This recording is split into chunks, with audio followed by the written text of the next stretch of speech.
నమస్తే. మనము ప్రెస్ క్లబ్లో ఉన్నాము. సో ఇక్కడ మాల మాదిగల అండ్ ఉపకులాలకు సంబంధించి ప్రభుత్వం ఒక లెక్క చూపించింది. జనాభా ప్రకారం వాళ్ళకు ఎంత పర్సెంట్ రావాలో అంత పర్సెంట్ ఇచ్చింది. సో ఇక్కడ మందకృష్ణ కొన్ని కులాలను లేకపోతే కొన్ని ఉపకులాలను వాళ్ళని డివైడ్ చేయాలి, ఇటు మాలలకు ఇంకా కొంచెం తగ్గించినా పర్లేదు అని చెప్పేసి ఉద్దేశంలో కొంచెం ఒక ప్రతిపాదనను మందకృష్ణ తీసుకొస్తా ఉండు. దీనిపైన మాట్లాడదాం. మొత్తం కుమారస్వామి మనతో పాటు ఉన్నారు. అన్న చెప్పండి, నిజంగా దోచుకుర్రు అన్నారు, చాలా అనేక ఇబ్బందులు కూడా మాటలు మిమ్మల్ని అన్నారు. సో ఇప్పుడున్నటువంటి ఈ యొక్క లెక్కల ప్రకారం, ప్రభుత్వ లెక్కల ప్రకారం మీకు 5% మాల సంబంధించి ఇవ్వడం జరిగింది. సో ఇంకా సరే మాలలకు ఇంకా తగ్గించినా పర్లేదు, ఒక ఇంకో పర్సెంట్ తీసి ఉపకులాలకు ఇవ్వాలి అని చెప్పేసి ఒక ప్రతిపాదనను మందకృష్ణ తీసుకొస్తా ఉన్నటువంటి పరిస్థితి. మీరు దీనిపైన ఏమంటారు? నిజంగా మందకృష్ణ గారు కనుక నిజమైన సామాజిక ఉద్యమకారుడైతే, లేదా సామాజిక న్యాయం అనేటువంటి దాన్ని ఆయన కనుక స్పష్టంగా అర్థం చేసుకుంటే, వారు బహుశా అడగవలసినటువంటి మొట్టమొదటి ప్రశ్న ఏంటంటే పాలకులని, ఈ స్వాతంత్రం వచ్చిన తర్వాత దాదాపు 1947 నుంచి ఇప్పటి వరకు చూసుకుంటే షెడ్యూల్ కులాల యొక్క జనాభా పెరిగింది. అంటే భారత రాజ్యాంగం 1950లో మనకు అందుబాటులోకి వచ్చినప్పుడు దాన్ని మనం అమలు పరుచుకునేటువంటి రోజుకు అప్పుడు తెలుగు నేల మీద ఉన్నటువంటి పాపులేషన్ 15% సరిపోతుంది. కానీ 1950 నుంచి 2025 వరకు మొన్ననే ఈ రాష్ట్ర ప్రభుత్వం ఏదైతే సర్వే చేసిందో, సోషియో ఎకనామిక్ సర్వే అని అన్నారు వాళ్ళు. అది టెక్నికల్గా సోషియో ఎకనామిక్ సర్వే అనే పేరు పెట్టుకున్నారు, కానీ వాస్తవానికి అయితే కులగణన లాంటిదే. ఈ రాష్ట్ర ప్రభుత్వం తేల్చినటువంటి లెక్కనే 18% పైగా ఉన్నారు తెలంగాణలో దళితులని ప్రభుత్వమే చెప్తుంది కదా. వాస్తవానికి ఇంకా స్పష్టంగా కనుక అంటే ఆర్టికల్ 246 ప్రకారము ప్రతి 10 సంవత్సరాలకు కేంద్ర ప్రభుత్వం దేశవ్యాప్తంగా కులగణన చేయాలి. ఆ కులగణనలో భాగంగా ప్రత్యేకంగా ఈ దేశంలో ఉన్నటువంటి షెడ్యూల్ కులాలు మరియు షెడ్యూల్ ట్రైబ్కి సంబంధించిన ఆ షెడ్యూల్లో ఉన్నటువంటి ప్రతి కులం యొక్క లెక్క కూడా తీయాలి. ఈ లెక్కలు ప్రతి సంవత్సరం 2011లో చేశారు, 2021లో చేయాలి. 2021లో చేపడానికి కారణం ఏంటంటే అప్పుడు కరోనా ఉంది. కరోనా ఉన్నమాట వాస్తవం. కాబట్టి 2022 తర్వాత కరోనా ఆల్మోస్ట్ మెల్లమెల్లగా తగ్గింది. మరి 2023 పోయింది, 2024 పోయింది, ఇవాళ వీఆర్ ఇన్ 2025లో ఉన్నాం. ఈ 3 సంవత్సరాల్లో న్యాయంగా అయితే నిజంగా భారత రాజ్యాంగం యొక్క స్ఫూర్తిని కనుక గౌరవించే ప్రభుత్వం కేంద్రంలో ఉంటే నరేంద్ర మోడీ గారు కేంద్ర ప్రభుత్వం ఇప్పటికీ దేశవ్యాప్తంగా కులగణన చేయాలి. లెక్క వాళ్ళకి తెలియాలంటే లెక్కనే కాదు తమ్ముడు, వాస్తవానికి ఎందుకు ఈ కులగణన చేయాలని రాజ్యాంగంలో పెట్టారు అంటే ప్రభుత్వం ఎవ్రీ 10 yearsకి ప్రతి 10 సంవత్సరాలకు ప్రభుత్వాలు చేపట్టేటువంటి సంక్షేమ పథకాలు ఏ మేరకు, అభివృద్ధి పథకాలు, సంక్షేమ పథకాలు ఏ మేరకు మనము అమలు పరచగలిగినాము, ఒక రకంగా రివ్యూ లాంటిది అనమాట, సమీక్ష లాంటిది. ఆ సమీక్ష చేసుకోవడానికి గత 10 సంవత్సరాలలో ఇన్ని వేల కోట్లు ఖర్చు పెట్టినాము, ఏ సామాజిక వర్గాలు దాని ద్వారా ప్రయోజనం పొందినాయి, ఇంకా ఏమైనా పొందకుండా ఉన్నాయా అని మనము ప్రభుత్వాలు స్పష్టమైన అవగాహన ఏర్పరచుకోవడం కోసం ఈ కులగణన జనగణన చేయాలని రాజ్యాంగం మీ రిజర్వేషన్ ఇంకా పెరిగే అవకాశం ఉందంట. 2011 ప్రకారమే 2011 సెన్సస్ ప్రకారమే ఆనాడు అధికారంలో ఉన్నటువంటి కాంగ్రెస్ పార్టీ చేసినటువంటి సెన్సస్ ప్రకారమే ఇవాళ తెలంగాణ రాష్ట్రం 2014లో ఏర్పడింది. ఆ ఉమ్మడి 10 జిల్లాల జనాభాను తీసుకున్నా, నేను సొంతగా చెప్పట్లేదు, ఆ ఉమ్మడి 10 జిల్లాల లెక్క తీసుకున్నా 2011 సెన్సస్ ప్రకారమే దాదాపు 54 లక్షల చిల్లర ఉంది తెలంగాణలో. ఇవాళ మొన్న గౌరవ ముఖ్యమంత్రి గారు అసెంబ్లీలో ఈ బిల్లుకు సంబంధించినటువంటి వర్గీకరణ చేయబోతున్నాం, మేము బిల్లు ప్రవేశపెడుతున్నాం పెట్టినటువంటి ముసాయిదా బిల్లు ప్రవేశపెట్టినప్పుడు వాళ్ళు ఇచ్చిన లెక్కలు ఏంటి, 52 లక్షల చేంజ్ చూస్తున్నారు. అంటే దాదాపు రమారమి ఒక 2 లక్షల జనాభాను మరి ఇవాళ కేంద్ర ప్రభుత్వం మింగేసిందా లేదా రేవంత్ రెడ్డి గారు మింగేసిండ్రా? జనాభా పెరిగిన దానికి అనుగుణంగా రిజర్వేషన్లు పెంచుమని అడగడం అనేది నిజమైన సామాజిక న్యాయానికి స్ఫూర్తినిచ్చినట్టు. కాబట్టి మీరు ఇందాక అడిగిన ప్రశ్నకి ఆయన సామాజిక న్యాయం కోసమే పనిచేస్తున్నానని అంటున్నాడు. డెఫినెట్గా నేను పుట్టడము మాల కులంలో పుట్టిన ఆయన ఇక్కడ మాదిగలు తగ్గించము కానీ అవసరమైతే మాలలు తగ్గించండి అని చెప్పేసి అంటాడు. అప్పుడు ఆ మాట నిజంగా ఆయన చాలా సందర్భాలు అంటున్నాడు, నేను కూడా మీడియాలో చూస్తున్నా. అలా అనడం అనేది ఏ రకంగా చూసుకున్నా కూడా సామాజిక న్యాయమేనా, ఒక సామాజిక ఉద్యమకారులు మాట్లాడవలసినటువంటి మాటేనా? రెండోది తను అంటే ఇస్తున్న వాళ్ళు తిన్నారు కదా, కనిపిస్తున్నాయి వాళ్ళు అన్ని ఇవ్వరాక లబ్ధి పొందిర్రు, మా అన్ని దోచుకోరు కాబట్టి వాళ్ళకి చేస్తే తప్పేముందని అంటుండు. ఇప్పుడు నేను అనవచ్చు, మీరు అనవచ్చు, కృష్ణన్న కూడా అనవచ్చు అన్నమాట. కానీ దేనికైనా ఎవిడెన్స్ కావాలి. నేను ఒక ఎవిడెన్స్ ఇస్తా, నా సొంత అభిప్రాయం కాదు. 2004లో సుప్రీంకోర్టు వర్గీకరణ రాష్ట్రాలు చేయడానికి రాజ్యాంగబద్ధంగా అది చెల్లనిరని తీర్పిచ్చిన తర్వాత మళ్ళీ 2008లో అప్పుడు చనిపోయినటువంటి స్వర్గీయులైనటువంటి వైఎస్ రాజశేఖర రెడ్డి గారు ఉషా మేరన్ కమిషన్ వేసినారు. ఆ ఉషా మేరన్ కమిషన్ రిపోర్ట్ ఇచ్చింది. దాదాపు ఒక 8 నెలలు ఆమె పరిశోధన చేసి పరిశీలించి ఒక రిపోర్ట్ ఇచ్చింది. పేజీ నెంబర్ 54 ఒకసారి చదువుమని చెప్తున్నా. పేజీ నెంబర్ 54లో ఏమని రాశారు ఆమె ఉషా మేరన్? తెలంగాణ ప్రాంతంలో మాలల కంటే మాదిగలే రిజర్వేషన్ల ఫలితాలు అందుకోవడంలో ముందున్నారు. అదేవిధంగా కోస్తాంధ్ర ప్రాంతంలో మాదిగల కంటే మాలలు కొంత మేరకు అభివృద్ధి చెందారు. కోస్తాంధ్ర ప్రాంతంలో మాలలు అభివృద్ధి చెందున్నారు, తెలంగాణలో మాదిగలు ముందున్నారని నేను అనట్లే, ఉషా మేరన్ కమిషన్ రిపోర్ట్లో ఉంది. కాబట్టి ఎవరు తిన్నారు అని చెప్పేసి మాట్లాడడం చాలా ఈజీ. ఉషా మేరన్ కమిషన్ సంబంధించి అది చెప్తుంది, మాకు అనుకూలంగా చెప్తుంది అని చెప్పేసి మాదిగల అన్యాయం ఉషా మేరన్ అది ఎవరైనా కూడా పుస్తకాలు చదవక, ఇచ్చిన రిపోర్ట్ చదవక, ఎవరో చుట్టుపక్కల ఉన్నటువంటి ఎవరో ఆయనకు నచ్చే విధంగా మాట్లాడిన వాళ్ళ యొక్క అభిప్రాయాలు తీసుకొని మాట్లాడకూడదు. ఆయనే స్వతహాగా పెద్దగా చదువుకోపోయినప్పటికీ ఒక రకంగా దేశంలో ఉన్నటువంటి అనేక సామాజిక ఉద్యమాలకు కొత్త ఒరవడి నిర్మించిండు. అందుకు ఆయన అంటే నాకు రెస్పెక్ట్ ఉంది. కానీ మాట్లాడేటప్పుడు ఏదైనా కూడా విత్ ఎవిడెన్స్తో మాట్లాడాలి. ఉషా మేరన్ కమిషను ఓవరాల్గా ఆమె ఇచ్చినటువంటి 3 ప్రతిపాదనలు ఇచ్చింది. ఆమె 3 ప్రతిపాదనలలో ఒకటి, భారతదేశంలో కానీ లేదా ఆనాడు ఉమ్మడి ఆంధ్రప్రదేశ్లో రాజ్యాంగబద్ధంగా ఉన్నటువంటి కల్పించబడ్డ 59 కులాలు వాళ్ళకి కేటాయించబడ్డ రిజర్వేషన్లు అందుకోవడంలో సమానంగా లేదు. ఈ 59 కులాలలో కొన్ని కులాలు ఆమె స్పష్టంగా చెప్పింది. ఏం చెప్పింది? మాలలు, మాదిగలు, ఆది ఆంధ్రులు, ఈ 59 కులాలలో వాళ్ళ జనాభాకు మించి ఆయా ప్రాంతాలలో వాళ్ళ జనాభాకు మించి ఎక్కువ అవకాశాలు పొందుతున్నమాట వాస్తవము. ఫస్ట్ ప్రతిపాదన. రెండో ప్రతిపాదన, 2004లో సుప్రీంకోర్టు రాష్ట్రాలకు అధికారం లేదని కొట్టేయడానికి గల కారణం ఏంటంటే భారత రాజ్యాంగంలో ఉన్నటువంటి ఆర్టికల్ 341 2 క్లాజులు ఉన్నాయి దానికి. Clause 1 and clause 2. క్లాజ్ 1 ఏమో భారతదేశంలో ఉన్నటువంటి అంతకు ముందు భారత రాజ్యాంగం అమల్లోకి రాకముందు అంటరాని జాతులుగా చూడబడ్డ వాళ్ళందరినీ గుర్తించిన వాళ్ళకి రిజర్వేషన్ కల్పించడం. ఆమె సూచించినటువంటి సూచన ఏంటంటే ఇప్పుడు ప్రస్తుతానికి రాజ్యాంగంలో ఉన్న ఈ చట్టం ఆ యొక్క అధికరణకు ఆ ఆర్టికల్కు ఉన్నటువంటి ప్రాధాన్యత అది. ఒకవేళ ప్రభుత్వాలు ఇప్పుడు మేము ఇచ్చేటువంటి ఈ స్టాటిస్టికల్ ఎవిడెన్స్ను కనుక గౌరవిస్తే, గుర్తిస్తే అందరికి అవకాశాలు రావాలనేది ఒక ప్రజాస్వామిక డిమాండే. అయితే దానికి ఏం చేయాలంటే కేంద్ర ప్రభుత్వమే భారత రాజ్యాంగంలో ఉన్నటువంటి ఆర్టికల్ 341ని సవరించి క్లాజ్ 3ని చేర్చి పార్లమెంటు సాక్షిగా దళితులందరికీ సంబంధించిన, షెడ్యూల్ కులాలందరికీ సంబంధించిన ఈ వర్గీకరణ ప్రతిపాదనకు చట్టబద్ధత కల్పించాలని చెప్పింది. నేను నా సొంత మాటలు చెప్పట్లేదు, ఇట్ ఈస్ ఫర్ ఓపెన్. మరి ఆ కమిషన్కి వ్యతిరేకంగా జరుగుతూ ఉంది కదా, సుప్రీంకోర్టు ఇచ్చిన ఆదేశాల ప్రకారం మేము చేస్తున్నామని చెప్పేసి రాష్ట్రాలకు హక్కు ఉందని చెప్పేసి ఈ రాష్ట్ర ప్రభుత్వం చేస్తుంది. ఎంతవరకు నిజంగా నిలబడుతుంది, దీని ఎంతవరకు స్టాండర్డ్గా ఉండగలుగుతాను? ఇప్పుడు అది ఉషా మేరన్ కమిషన్ ఇచ్చిన రిపోర్ట్. ఉషా మేరన్ కమిషన్ ఇచ్చిన తర్వాత పరిణామాలు చాలా మారినాయి. ఇవాళ భారతదేశం అనేది ఒక ప్రజాస్వామిక దేశం. పార్లమెంటరీ రాజకీయాలను పునాదిగా చేసుకొని రాజకీయాలు నడుస్తున్నాయి. పర్వాలేదు. ఇప్పుడు నాలాంటి వాళ్ళు ఏం ఆలోచిస్తున్నాం అంటే ఉషా మేరన్ కమిషన్ అలా చెప్పింది. తర్వాత అనేక పరిణామాలు జరిగినాయి. ఆయన అనేక రకాల ఉద్యమాలు నిర్మించుకున్నాడు, ప్రభుత్వాలను పార్టీలను కన్విన్స్ చేసుకుంటూ బెదిరించిండు. సుప్రీంకోర్టు జడ్జిమెంట్ కూడా వచ్చింది. సుప్రీంకోర్టు జడ్జిమెంట్ వచ్చిన తర్వాత ఇప్పుడు ఆ సుప్రీంకోర్టు జడ్జిమెంట్లో కూడా నాలాంటి వాళ్ళకు 2 ప్రధానమైనటువంటి వైరుధ్యాలు ఉన్నాయి.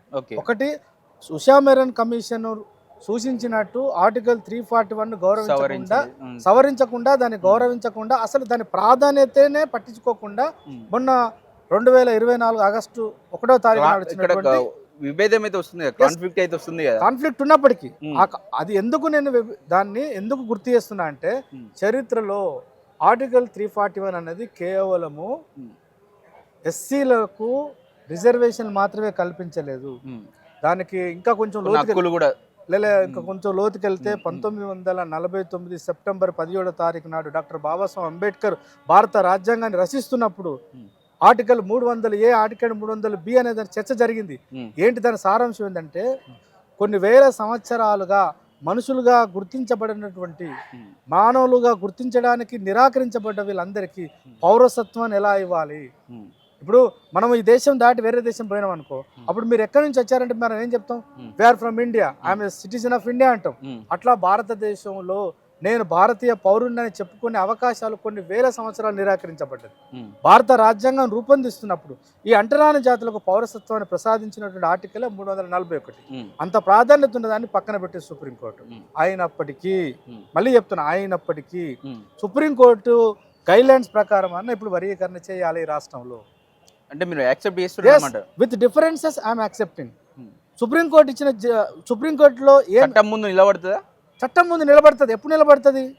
ఎప్పుడు నిలబడుతుంది అంటే పార్లమెంట్ సవరణ, రాజ్యాంగ సవరణ జరగకుండా ఇది నిలబడుతుంది అంటారు. ఇప్పుడు అదే సుప్రీంకోర్టు 2004లో ఇచ్చిన తీర్పును సవరిస్తూ అదే సుప్రీంకోర్టు 7 జడ్జిలు ఇలాంటి కొంతమంది మాల నాయకులు చెప్తున్నారు, సో మేము మళ్ళీ కోర్టుకు వెళ్తాం, సుప్రీంకోర్టులో మెట్లు ఎక్కుతాం అని చెప్పి చెప్తా ఉన్నారు. ఇది కొట్టుడు పోతుంది మళ్ళా తప్పకుండా. ఎప్పుడు కొట్టుడు పోతుంది అంటే కనీసం 2024 ఆగస్టు 1వ తారీఖు నాడు సుప్రీంకోర్టు జడ్జిమెంట్లో భాగంగా సూచించినటువంటి మార్గదర్శకాలకు అనుగుణంగా వర్గీకరణ చేయకపోతే తప్పకుండా సుప్రీంకోర్టులో కొట్టుడిపోతుంది. నాలాంటి వాళ్ళ ప్రతిపాదన ఏంటంటే నువ్వు సుప్రీంకోర్టు ఇచ్చినటువంటి గైడ్లైన్స్ ప్రకారం అన్న ఇప్పుడు వర్గీకరణ చేయి. షమీమ్ అఖ్తర్ కమిషన్ అదే చేసినట్టుంది కదా. షమీమ్ అఖ్తర్ గారు వారు ఒక రిటైర్డ్ జడ్జి, నేను ఒక అకాడమిషియను, నేను మిగతా వాళ్ళలాగా ఆయనను చిన్న చేసి మాట్లాడలేను. కానీ with due respect on doctor Shamim Akhtar, whatever the report that he has prepared, ఆయన ఏ రిపోర్ట్ అయితే రూపొందించిండో ఆ రిపోర్ట్ ఇంతవరకు ప్రజలకు, నీకు నాకు ఎవరికి అందుబాటులో రాలే. కేవలం ముఖ్యమంత్రి గారికి అందుబాటులో ఆయన అసెంబ్లీలో ప్రవేశపెట్టడం అంటే వాళ్ళు అంటున్న ముచ్చట ప్రకారం, వాళ్ళు చెప్తున్న దాని ప్రకారము 192 పేజీలు ఉందట రిపోర్ట్. గౌరవ ముఖ్యమంత్రి గారు అసెంబ్లీలో ప్రవేశపెట్టింది కేవలం 13 పేజీలే. అవును, అది తప్పు కదా. ప్రజాస్వామ్యం తప్పకుండా, ఎందుకంటే ఇది సమాజానికి సంబంధించిన అంశం. సమాజంలో అంతర్భాగంగా ఉన్నటువంటి దాదాపు 18% జనాభాకు సంబంధించినటువంటి రేపు భవిష్యత్తుకు సంబంధించినటువంటి ఒక రిపోర్ట్. అది మాదిగలకు అందుబాటులో ఉండాలి, మాలలకు అందుబాటులో ఉండాలి, ఆ లెక్కకైతే 59 కులాలు అందరికీ అందుబాటులో ఉండాలి. అందులో మంచి ఎంత ఉంది, చెడు ఎంత ఉంది, భవిష్యత్తు వల్ల వచ్చే ఉంటే దాని మీద చర్చ జరుగుతుంది, మంచి చెడుల మీద చర్చ జరుగుతుంది. దాంట్లో ఏమైనా లోపాలు ఉంటే సవరించుకుంటాము. అట్లా సవరించుకున్న తర్వాత పార్లమెంట్ రాజకీయాలలో ఎప్పుడైనా, నేను ఒక పొలిటికల్ సైన్స్ ఉపాధ్యాయుడు చెప్తున్నా, ఏదైనా ఒక కొత్త చట్టం చేసే ముందు ఏ పార్టీ అధికారంలో ఉన్నా ఆ చట్టానికి సంబంధించినటువంటి పూర్వపరాలు, దానికి సంబంధించినటువంటి పర్యవసనాలు, డేటా అంతా కూడా గౌరవ సభ్యులకు ఇస్తారు, శాసనసభ్యులకు ఇస్తారు. For the first time in the history of Telangana assembly హిస్టరీలో మన గౌరవ ముఖ్యమంత్రి గారు చేస్తున్నది ఏంటంటే ఎవరికి ఏమి ఇయ్యారట. ఆయన పార్టీ సభ్యులకు కూడా ఏమి ఇవ్వలే, కేవలము ఆ ఉపసంఘం చేస్తారు కదా మంత్రులకి, బహుశా వాళ్ళకి యాక్సెస్ ఉన్నట్టుంది, ముఖ్యమంత్రి గారు యాక్సెస్ మొత్తం రిపోర్ట్. అది తప్పు.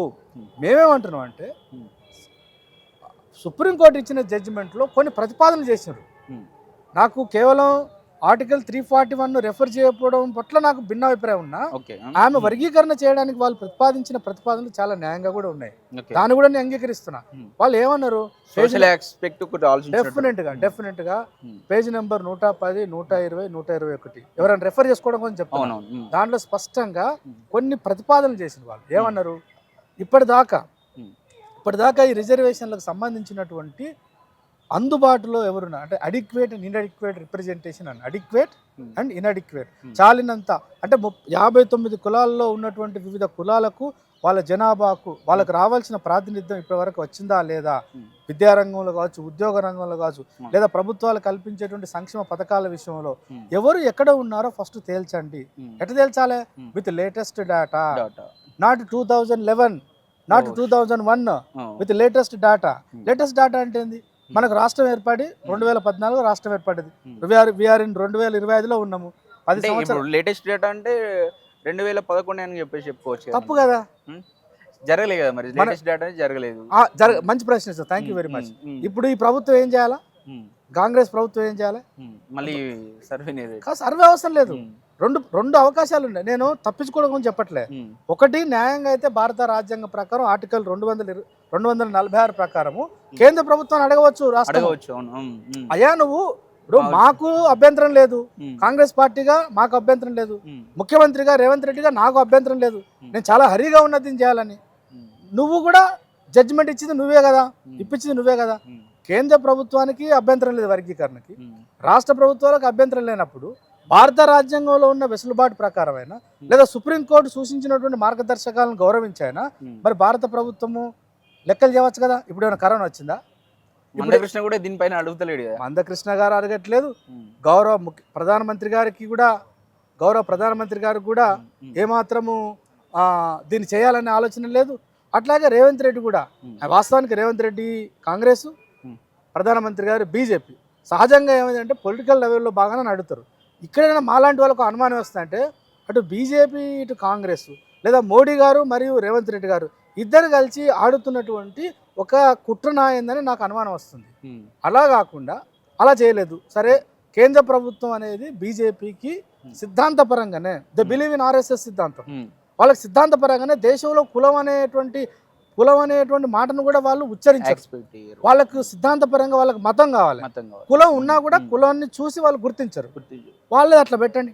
నేనేమంటున్నా అంటే, again as a political science స్టూడెంట్గా, ఒక ఉపాధ్యాయుడిగా, అయ్యా నువ్వు మొన్ననే సోషియో ఎకనామిక్ సర్వే అని చేసినావు కదా, నీ లెక్క ప్రకారమే 18% దళితులు ఉన్నారని అంటున్నావు కదా.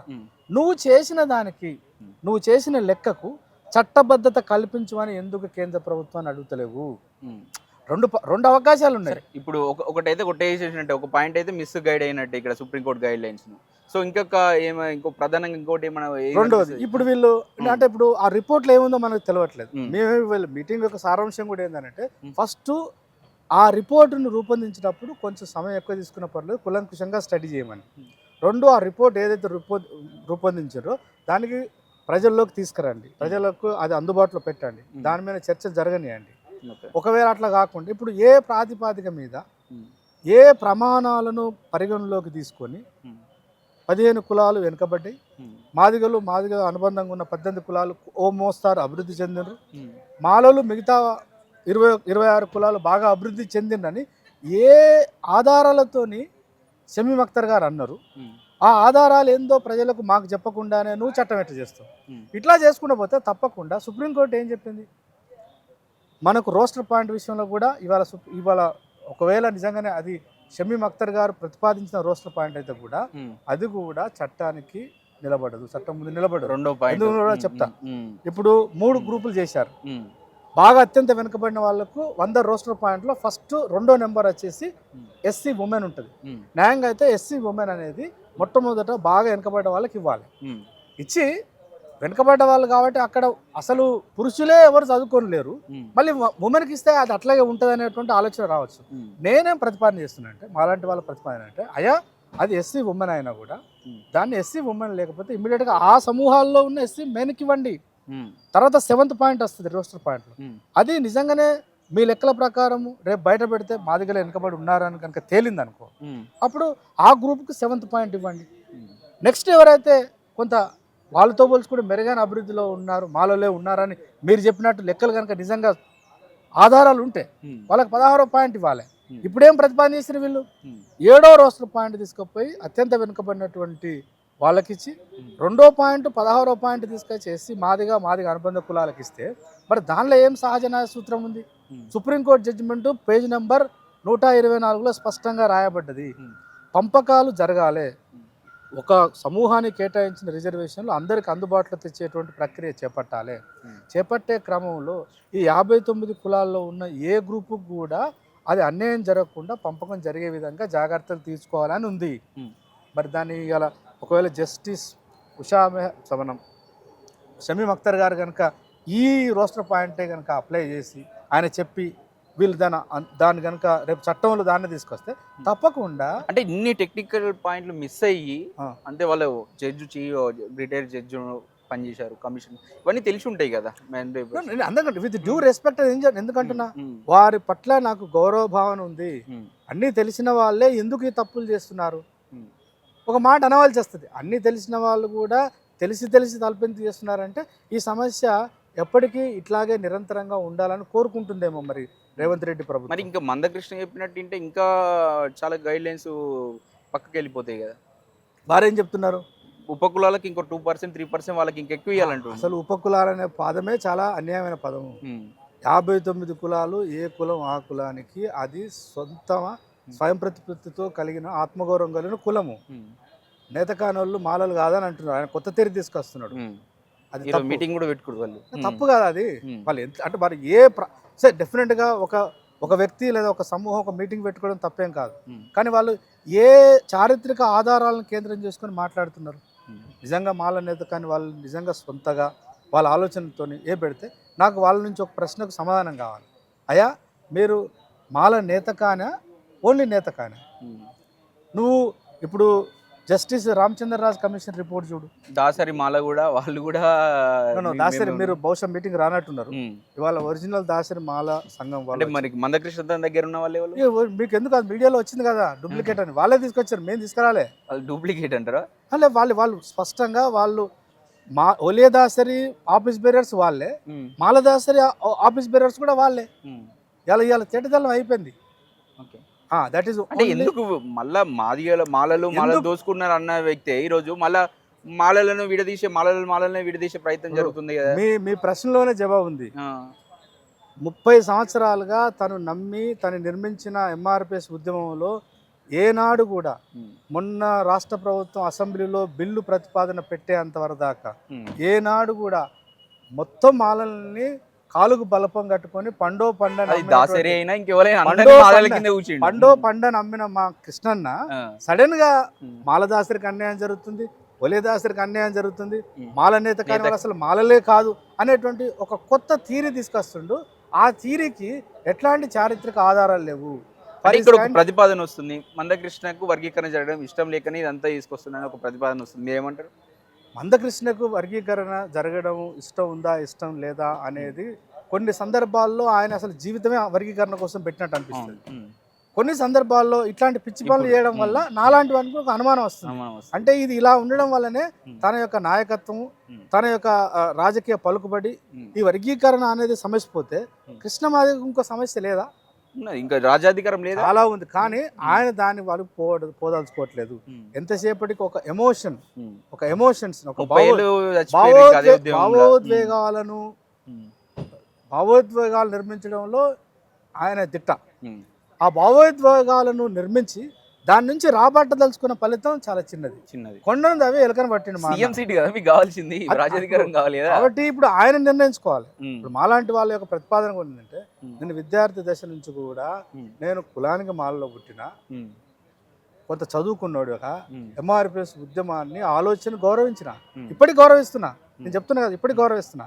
కానీ ఇట్లాంటి ఒక రకమైనటువంటి ఒక బేస్లెస్ ఆర్గ్యుమెంట్ తీసుకురావడం ద్వారా దళిత జాతిని విడగొట్టే ప్రయత్నం. దళిత జాతిని విడగొడితే పర్వాలే, అసలు మా రక్త బంధువులైన మా మాల నేత కాని వాళ్ళని, మా మాలదాసరిని, మా ఒలేదాసరిని ఆయన ఉద్దేశం ఏంటంటే ఒకటి స్పష్టంగా కనబడుతుంది. ఎట్లనే చేసి అసలు ఈ మాల సమూహం యొక్క రాజకీయ శక్తిని విడదీసి వీళ్ళను 2కో లేదా 1కో 3కో పరిమితం చేసి దాన్ని క్లోజ్ చేసేస్తే ఇక తెలంగాణలో నేను నా తర్వాత వచ్చేటువంటి నా మాదిగ సమాజమే దీన్ని వెళ్తుంది అనుకుంటుండు. కానీ ఆయన ఒకటి గుర్తుపెట్టుకోవాలి, చరిత్ర మీద అవగాహన ఉండి చెప్తున్నా. ఈ 30 సంవత్సరాలు తప్ప గత చరిత్ర అంతా కూడా అందరినీ అన్నదమ్ములాగా, ఓ తల్లి కోడి పిల్లల్ని ఎట్లయితే తన భుజాల కింద తన రెక్కల కింద పెట్టుకుంటుందో అట్లా కాపాడుకుంటూ వస్తున్నటువంటిది నిస్వార్థంగా సేవ చేసిన జాతి ఏదన్నంటే అది మాలలు మాత్రమే. ఆ తర్వాత కాలంలో మాదిగలు ఎదిగొస్తున్నారు.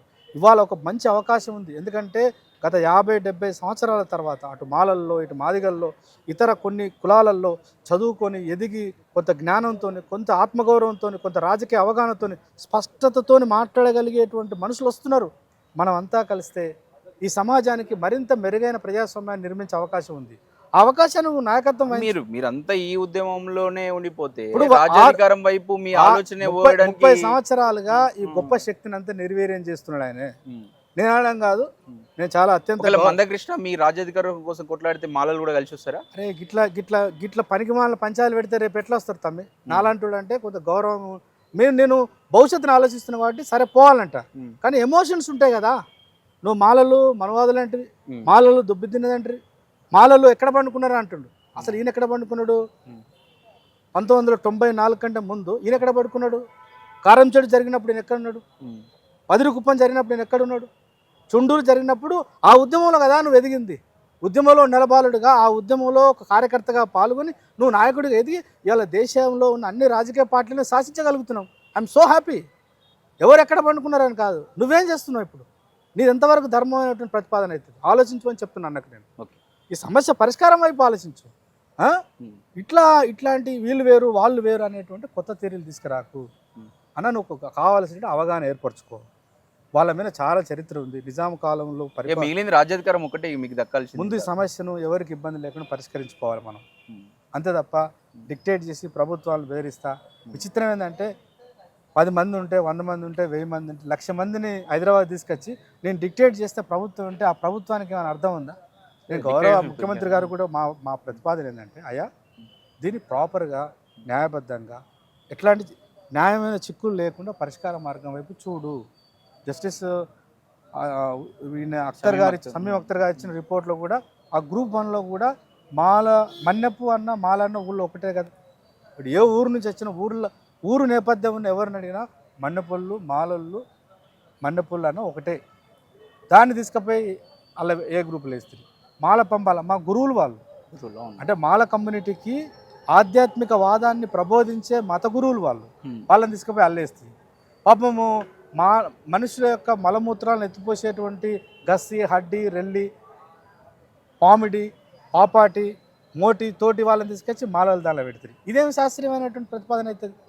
కాబట్టి దాన్ని సవరించి 2011 లెక్కలు కనుక తీసుకొని రాష్ట్ర ప్రభుత్వం ఈ చట్టం చేస్తే రాష్ట్రం తప్పకుండా రాష్ట్రంలో ఉన్న మాలలు మాదిగేతర దళితులందరూ కూడా ఖచ్చితంగా కొత్త ఉద్యమాన్ని నిర్మించవలసిన అనివార్యత ఏర్పడుతుంది.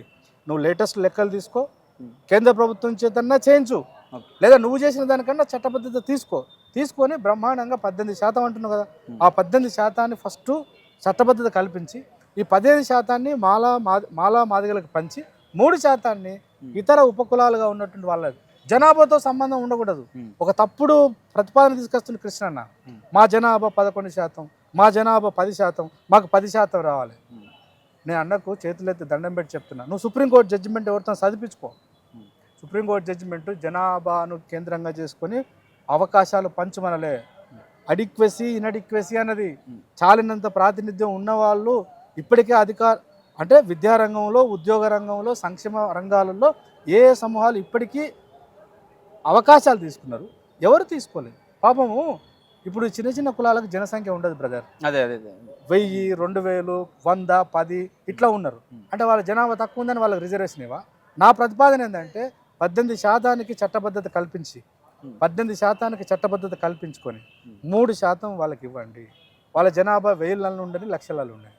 10 సంవత్సరాలు వాళ్ళకు 3% ఇవ్వండి, తప్పకుండా వాళ్ళు అభివృద్ధి చెందుతారు. ఈ 15% నువ్వు 1%, 2% ఎక్కువ తీసుకో, మిగతా శాతం మాలలకు పంచు. లొల్లు ఏడిచిపోద్ది కదా, రేపటి నుంచి అందరం కలిసి పని చేయవచ్చు కదా. ఈ ప్రతిపాదన ఈ ఆలోచన చేయాలి తప్ప ఎంతసేపటికి అక్కడ పైన ఉన్నటువంటి బీజేపీ ఆడిచ్చినట్టు నువ్వు ఆడకు. చరిత్రలో నువ్వు తప్పకుండా తప్పు చేసిన వాడు అయిపోతావు. ఇప్పటి వరకు కొన్ని రాజకీయ విమర్శలున్నా ఎట్లాంటి మచ్చ లేకుండా, గౌరవం ఉంది, ఎట్లాంటి మచ్చ లేకుండా, నేను మళ్ళీ చెప్తున్నా, ఎట్లాంటి పెద్ద మచ్చలు లేకుండా నువ్వు ఉద్యమాన్ని నిర్మించినవు. నువ్వు సామాజిక ఉద్యమాలకు కొత్త వరోడు సృష్టించినోడివి.